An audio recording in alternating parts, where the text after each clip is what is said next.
다 같이 한 마음으로 로마서 8장 28절의 말씀 같이 합독해 보도록 하겠습니다. 우리가 알거니와 하나님을 사랑하는 자 곧 그의 뜻대로 부르심을 입은 자들에게는 모든 것이 합력하여 선을 이루느니라. 아멘.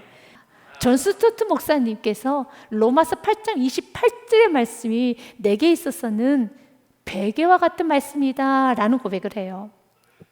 로마서 8장 28절 우리가 알거니와 하나님을 사랑하는 자 곧 그의 뜻대로 부르심을 입은 자들에게는 모든 것이 합력하여 선을 이루느니라. 이 말씀은 우리의 지친 머리를 쉬게 할 수 있는 베개와 같은 말씀입니다. 맞아요. 우리는 너무 연약하죠. 우리 인생에 실수가 많아요. 내가 오늘도 기도하고 내가 오늘도 주님 실수하지 않기 원합니다. 바른 결정, 바른 말, 바른 행동하기 원하며 또한 나로 인해서 누군가 실족하지 않기 원합니다. 매일매일 간절히 구하죠. 그런데 평생을 기도했던 그 기도조차도 마땅한 기도조차도 잘 하지 못하는 게 우리지요.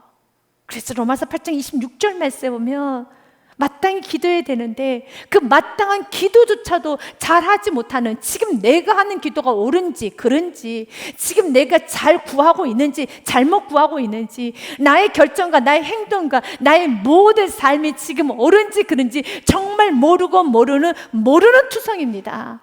우리는 몰라요. 그런데 너무 소망은 이와 같이 성령님도 우리의 연약함을 도우시나니, 이렇게 무능하고 모르고 허물투성이고 넘어질 수밖에 없는 연약한 존재 나의 연약함을 도우시나니, 우리는 마땅히 기도를 해야 되는데 마땅히 기도할 바도 알지 못하고 있을 때 오직 성령님께서 말할 수 없는 탄식으로 연약한 나를 대신하여서 친히 간구하시느니라. 그렇습니다. 오늘도 결단하지만 내가 어떤 실수를 할지는 모릅니다. 내가 어떤 말로 누군가의 영혼을 실족해 하는지 모르겠습니다. 그런데 확실히 아는 것이 하나 있습니다. 28절 말씀이에요. 다 모르지만 확실히 아는 한 가지가 있습니다. 우리가 알거니와 내가 아는 확실한 한 가지는 하나님을 사랑하는 자, 그의 뜻대로 부르시는 이분 하나님의 자녀는 하나님께서 합력하여 선을 이루심을, 나의 허물까지도 나의 연약함까지도 나의 넘어졌던 수많은 그러한 시간조차도 주님께서는 다 아울러서 선을 이루시는 주님만을 나는 믿습니다. 나의 연약함을 아시고 나의 무능함을 아시고 나의 부족함도 아시고 오늘도 내가 실수할 수밖에 없는 나의 연약함을 알고 계시는 그 주님을 나는 확실히 압니다. 그리고 그 주님께서 나를 보호해 주실 것도 나는 확실히 아네. 내가 알거니와 나는 나의 연약함, 나의 미래, 오늘도 기도하고 나아갔지만, 오늘도 주님 앞에 엎드려 나아갔지만 내가 어떻게 결정을 하게 될지, 내가 무슨 말로 또 실수를 하게 될지 정말 모르는 인생이지만, 그러나 내가 확실히 아는 한 가지, 내가 믿고 또 의지하면 나의 형편을, 나의 이런 연약함을 잘 알고 계시는 주님을 나는 확실히 압니다. 그리고 그 주님께서 나를 보호해 주실 것도 나는 확실히 아네. 28절 말씀처럼요, 내가 알거니와 나는 압니다. 마땅히 기도할 바도 알지 못하는 그 내가, 그렇게 연약한 내가, 그렇게 무능한 내가 아는 건 확실한 한 가지가 있습니다. 합력할 선을 이루실 주님을 확실히 압니다. 이 믿음으로 승리하셔야 되는 겁니다. 주님은 오늘 우리들이 두 가지를 갖고 원합니다. 합력할 선을 이루시는 하나님을 믿는 믿음 있기 원합니다. 그 하나님은 전능하신 하나님이십니다. 신실하신 하나님이십니다. 완전하신 하나님이십니다. 그 하나님 믿는 믿음과 두 번째, 나의 마음의 상태를 점검하십시오. 하나님은 합력할 선을 이루세요. 합력할 선을 이루신 하나님은 전능하신 하나님이십니다. 요셉의 생애를 보면 합력할 선을 이루시는 전능하신 하나님의 모습이 참 잘 선명하게 드러나는 인생이었습니다. 그의 나이 17세에 형들의 미움을 받아 구덩이에 던져집니다. 그리고 애굽의 노예로 팔려갑니다. 앞이 보이지가 않아요. 컴컴합니다. 이젠 그가 여러분 감옥에 갇히게 됩니다. 죄수가 됩니다. 가장 어둡고 어두운 차가운 인생 바닥으로 떨어집니다. 소망이 없어 보여요. 길이 보이지가 않습니다. 너무 낙심스럽습니다. 어떻게 해야 될지를 모릅니다. 하지만 하나님은 일하십니다. 하나님은 전능하십니다. 요셉의 고백을 보십시오. 요셉이 이렇게 고백합니다. 형들이여, 나를 이곳에 팔았다고 해서 근심하지 마소서, 한탄하지 마소서. 하나님의 생명을 구원하시려고 나를 당신들보다 먼저 보내셨나이다. 하나님이 보내셨습니다. 전능하신 하나님께서 지금 애굽이란 나라를 사용하셨어. 흉년과 풍년도 사용하셨어. 모든 걸 다 사용하셔서 하나님께서는 우리를 구원하시기 위해서 나를 먼저 보내셨습니다. 하나님께서 합력한 선을 이루십니다. 분명하게 요셉을 던졌던 형들의 그 잔악한 행동, 이건 선이라고 할 수가 없어요. 또한 보디발의 배신, 그리고 요셉이 겪었던 수많은 아픔의 시간들은 선하다고 할 수 없습니다. 하지만 그것도 하나님께서는 다 사용하셔서 선을 이루어버리셨습니다. 7절과 8절 말씀에 그가 이렇게 말합니다. 하나님의 큰 구원으로 당신들의 생명을 보존하고 당신들의 후손을 세상에 두시려고 나를 당신들보다 먼저 보내셨나니, 그 순간만 보면 요셉이 구덩이에 던져지고 애굽의 노예로 팔려가고 또한 죄수가 되었던 그 순간만 보면은 길이 없는 것처럼 보입니다. 실패자처럼 보입니다.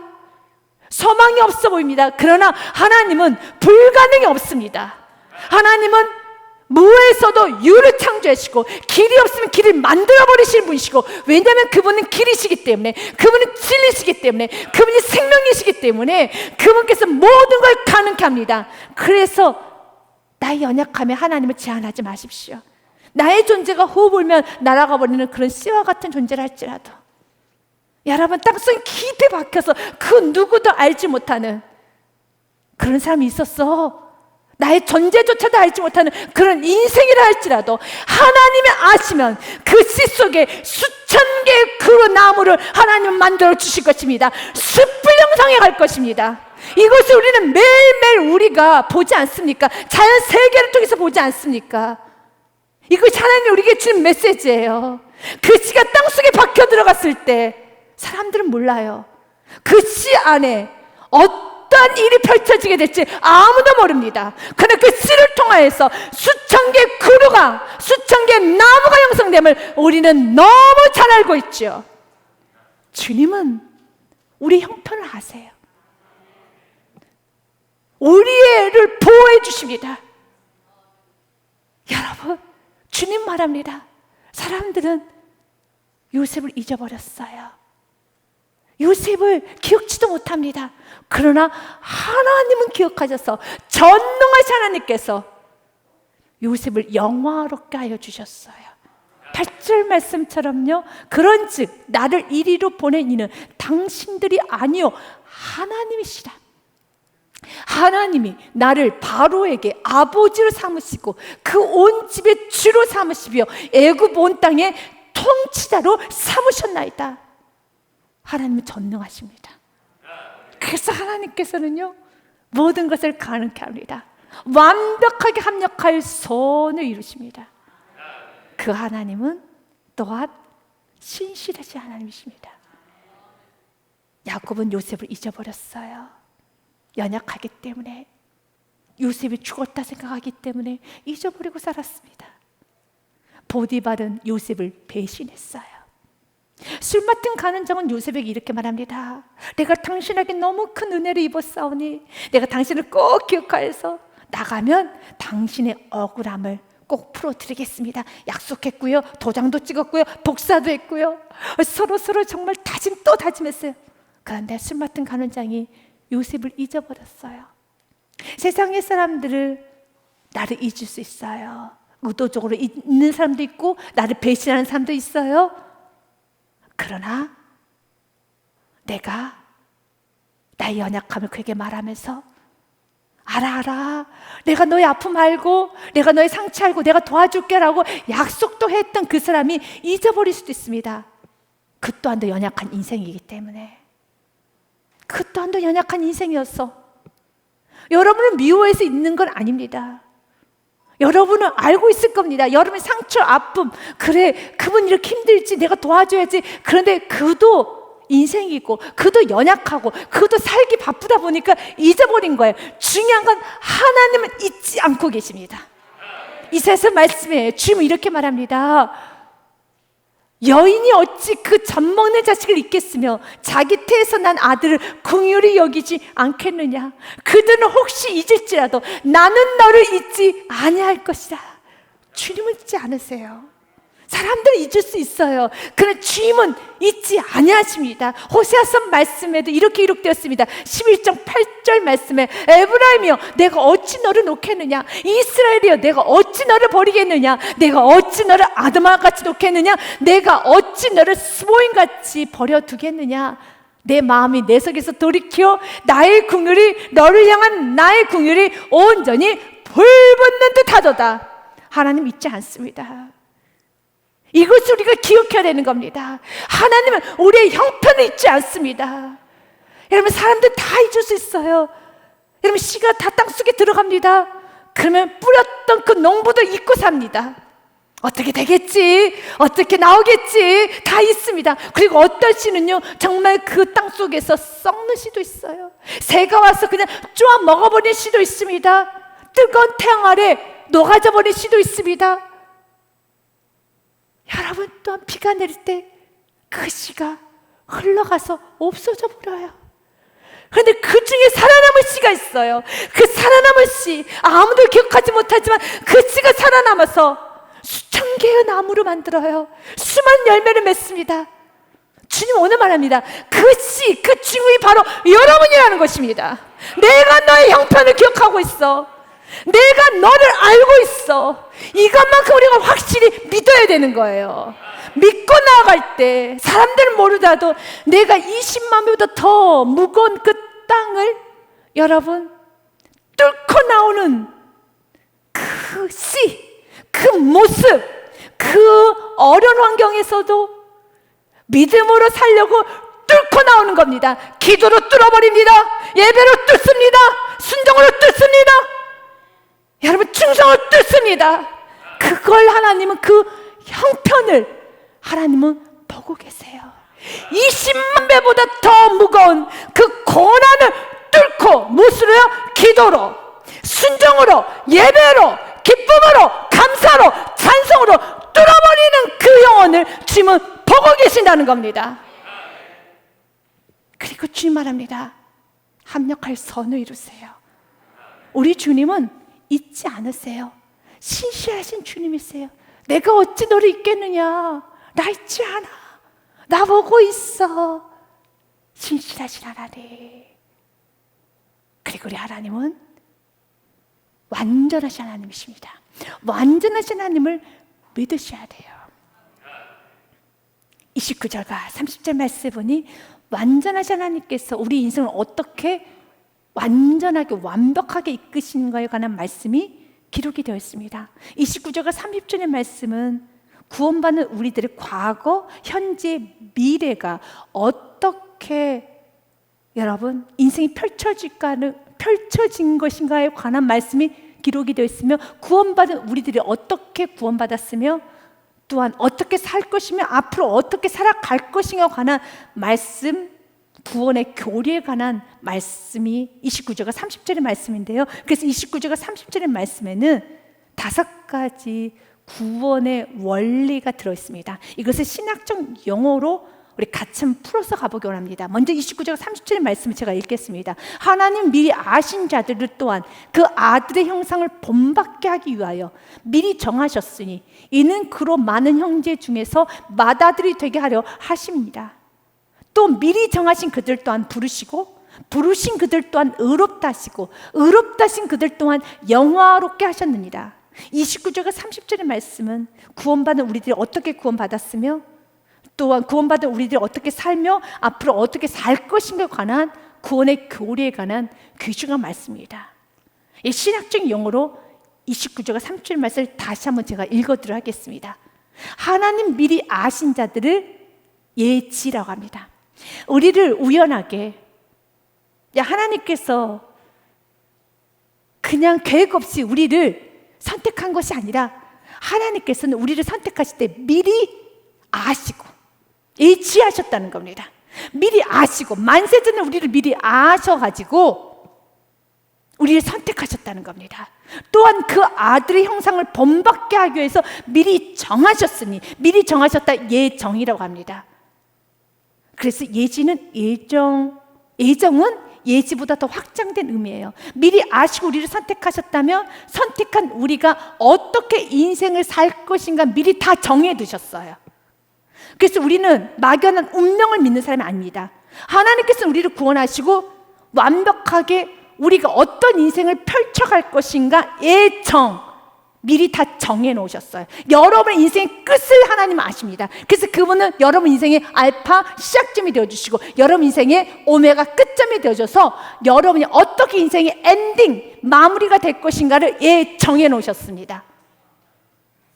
그리고 주님 우리에게 말합니다. 이는 그런 많은 형제 중에서 맏아들 하나님의 자녀가 되게 하려 하심이니라. 또 미리 정하신 그들을 부르셨어요. 주님께서 미리 아시고 미리 정하신 그들을 부르셨다 해서 부르신 또한 소명 컬링이라고 합니다. 부르신 그들 또한 의롭다 하시고 예수 그리스도의 보혈의 피로 우리가 씻김을 받았습니다 라고 해서 의롭다 하시고 칭의 의롭다 하신 그들을 또한 영화롭게 하셨느냐. 여기서 영화는 하나님의 완벽한 영광스러운 모습으로 우리를 만들어 가시는 겁니다. 그런데 너무 놀라운 것은 이 영화롭게 하셨느니라는 구원받은 우리들의 미래적으로 나타날 모습임에도 불구하고 이 말씀에 보니 영화롭게 하셨느니라를 과거로 썼습니다. 하나님께서는 우리 미래에 나타내게 될 이 영화로운 모습조차도 반드시 그렇게 되어지기 때문에 합력할 선을 이루시기 때문에 너의 인생은 나의 애정 가운데 있어. 내가 미리 너를 예지 선택하셨고 또 내가 너의 인생이 어떻게 마무리되어질 것인가 애정해 놓으셨고 너의 인생은 완벽하게 영화로워질 거야. 걱정하지 마. 이것을 하나님께서 그래서 과거로 쓰신 겁니다. 내가 잘 살 수 있을까? 난 또 연약한데 또 실수하지 않을까? 나의 인생은 끝까지 잘 갈 수 있을까? 걱정하지 마십시오. 주님 말합니다. 합력할 선을 이루세요. 그렇다면 그 선이 무엇입니까? 세상에서 말하는 선은 성공, 여러분 부, 명예, 물질 아닙니다. 합력해서 선을 이룬다는 건 여러 가지 고난, 아픔, 슬픔, 또 좋은 일, 여러 가지 인생에 겪었던 많은 것을 통해서 다 아울러서 선을 이루시는데 그 선이라는 것은 29절 말씀에 보니 이렇게 되어 있어요. 하나님께서 미리 아신 자들을 예지하셨고 그 아들의 형상을 본받게 하기 위하여 미리 예정하셨다. 너의 인생은 결국은 우리 인생의 종착역은 인생의 결론은 우리의 맞춰질 모습은 하나님의 아들 예수 그리스도의 형상이 드러난 인생으로 하나님께서는 선을 이루어서 맞춰주십니다. 그러니까 여러분의 인생은 결론은 여러분 인생의 모습의 결론은 예수 그리스도의 형상만 드러납니다. 인생을 살면서 많은 실수도 있죠. 아픔도 있죠. 그런데 하나님께서 다 합력하여서 예수 그리스도의 형상만 드러나도록 하나님 나를 깎으시고 나를 다듬으시고 나를 벗기시고 나를 회복시켜서 예수 그리스도의 아름다운 성품만 드러나도록 영화로운 사람, 하나님께 영광 올려드리는 하나님의 아름다운 성품만 드러나는 인생으로 하나님께서 완전하신 하나님께서 완벽하게 여러분 인생을 이끌어가 주실 것입니다. 합력할 선을 이루시는 전능하신 하나님, 신실하신 하나님, 완전하신 하나님을 믿으십시오. 그리고 두 번째, 이제 점검하셔야 돼요.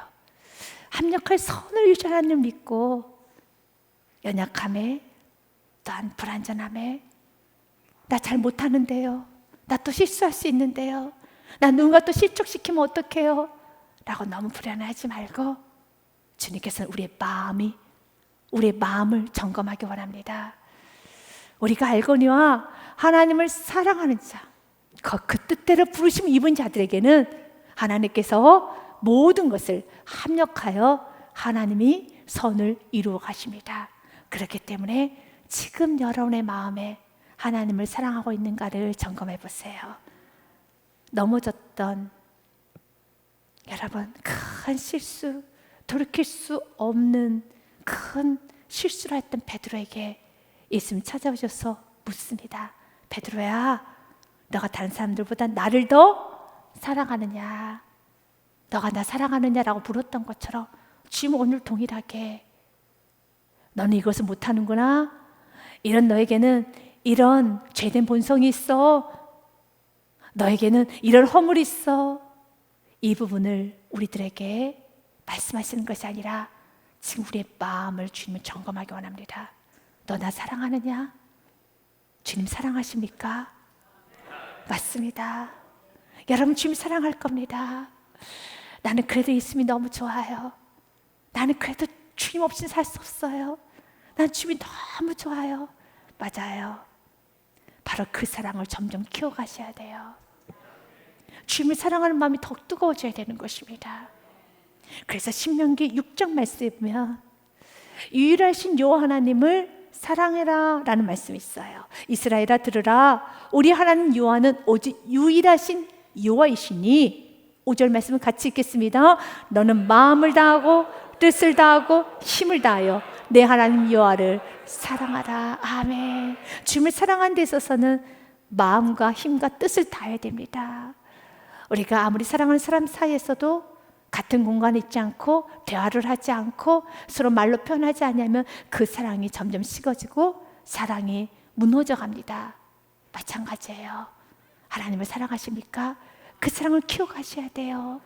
마음을 다해서 주님께 사랑을 표현하시고 뜻을 다하여 힘을 다해서 의지적인 노력을 하셔야 되는 겁니다. 예배를 더 많이 드리세요. 하나님 말씀 많이 읽으세요. 기도의 시간 늘리세요. 전도하시고 섬기세요. 또한 순종하세요. 이렇게 하나님을 사랑하는 그 표현을 하셔야 돼요. 힘을 다해서 뜻을 다해서 더 많은 시간을 하나님께 집중하셔야 되는 겁니다. 우리는 세상에 살고 있기 때문에 세상에 많은 시간과 세상을 향한 생각이 많습니다. 어쩔 수가 없습니다. 그런 세상 속에 살아갈 때 의지적으로 힘을 다해서 뜻을 다해서 마음을 다해서 하나님과 깊은 교제의 시간, 예배의 시간을 더 많이 가지셔야 돼요. 기도의 시간을 많이 가지셔야 됩니다. 찬양 많이 하십시오. 여러분 주님께 많이 섬기십시오. 전도하셔야 됩니다. 봉사하셔야 됩니다. 하나님과 깊은 교제, 하나님과 만남의 시간을 더 많이 가지셔야 됩니다. 여러분이 연약함을 안다라면, 여러분이 허물투성이고 나는 내 일을 잘 알지 못하고 내가 실수를 많이 할 수 있는 나라는 걸 알고 있다면 더 많이 주님을 사랑하셔야 됩니다. 주님께서 말합니다. 너가 해야 되는 일은 나를 사랑하는 일. 그러면 내가 너의 인생 가운데 넘어졌던 시간도, 실수했던 시간도, 실패했던 시간도 합력하여서 선을 이루어 갈 것이란다. 이번 한 주간에도 합력할 선을 이루신 주님을 믿고 우리가 해야 되는 건 더 깨어 예배하고, 더 깨어 기도하고, 더 깨어 사랑하고 감사하고 말씀 보고 찬양하고 순종함으로써 나의 인생을 하나님께서 어떻게 완벽하게 합력하여 선을 이루시는 놀라신 주님을 삶 속에서 목도하는 은혜가 여러분 삶에 충만하시길 주님의 이름으로 축복드립니다.